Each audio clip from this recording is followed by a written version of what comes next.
Is this a completely done deal, everything hunky-dory, or do you believe that the truth will lie in the fine print?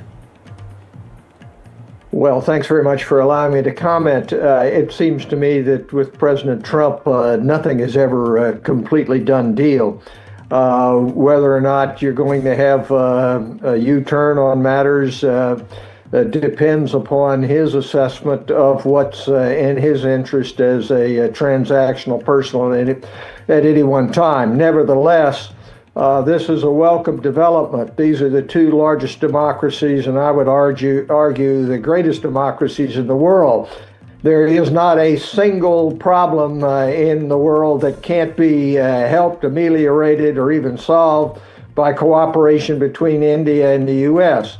The track that we have been on has been a downward path, completely contrary to what's been going on for the last 30, 35 years, and many people on the Indian side and U.S. side have devoted much of their lives to. So it's a welcome development, but of course I want to see what the Indian government says about this, because we have in the past seen that President Trump will interpret things to his own advantage.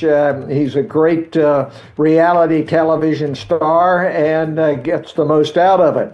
But then you have to see what the other side has to say. We've seen this in regard to Gaza. We've seen it numerous times in regard to Ukraine. And Mr. Vickery, there's another point which I feel I need to mention. For example, Donald Trump, in his Truth Social message, has said that India will commit to spending $500 billion from the United States in areas such as tech, coal, etc., etc. That number is a huge number. And until we get clarity on what those areas are, when we're going to actually import that, it just seems like a number. It could be anything.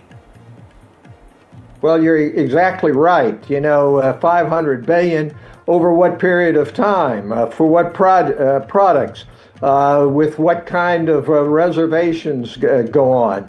So these things are tossed out. President Trump makes good television. We're all talking about what he has to say, and it's considered a great win for him. We should not be too pessimistic about it, but I think the damage has been done by President Trump in regard to the reliability of the United States as a key partner. For years, there have been those in India who said the problem with the United States is they're not reliable. We've tried to overcome that for the last 30 years to show reliability, and of course, the last year has been exactly in the opposite direction.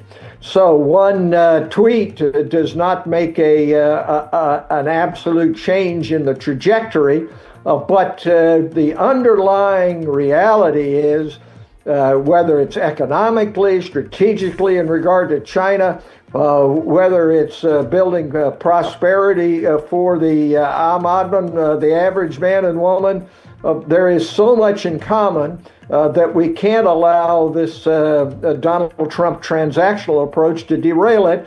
And it seems that at least we're giving an open now that saner heads on both sides can get this relationship back on track the way it should be.